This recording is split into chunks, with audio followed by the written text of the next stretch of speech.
കണ്ണൂരിൽ സഹോദരങ്ങളായ BJP പ്രവർത്തകരെ ആക്രമിച്ച് കൊലപ്പെടുത്താൻ ശ്രമിച്ച കേസിൽ CPMകാർക്ക് 7 വർഷം കഠിന തടവ്. 12 CPM പ്രവർത്തകർക്കാണ് ശിക്ഷ വിധിച്ചത്. വിവിധ കുറ്റങ്ങളിലായി 15 വർഷമാണ് ശിക്ഷ. മുതുകുറ്റിച്ചാലിൽ പൊയിൽ ഹൌസിൽ CP രഞ്ജിത്ത്, സഹോദരൻ രജീഷ് എന്നിവരെ വടിവാൾ, ഇരുമ്പുവടി എന്നിവ കൊണ്ട് ആക്രമിച്ച് കൊലപ്പെടുത്താൻ ശ്രമിച്ചെന്നാണ് കേസ്. മിഥുൻ പിള്ള ചേരുന്ന വിവരങ്ങളുമായി. മിഥുൻ, വിവരങ്ങൾ എന്താണ്?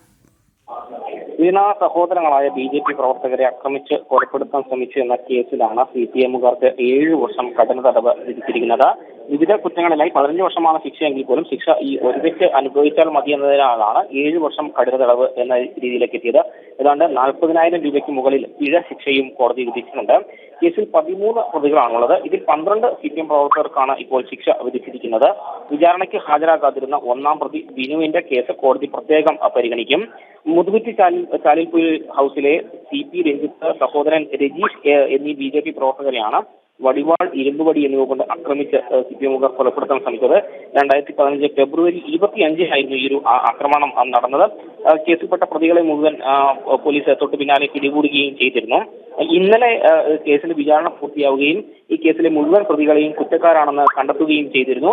ഈ കേസിലെ 9-ാം പ്രതി വിദേശത്താണുള്ളത്. 11-ാം പ്രതി CRPF ജവാനാണ്. ഈ രണ്ടുപേരും ഈ ശിക്ഷ വിധിക്കുന്ന ഇന്ന് കോടതിയിൽ ഹാജരായിരുന്നില്ല. അതുകൊണ്ട് തന്നെ ഈ 2 പേർക്കെതിരെയും വാറണ്ട് പുറപ്പെടുവിക്കാനും കോടതി ഉത്തരവിട്ടിട്ടുണ്ട്.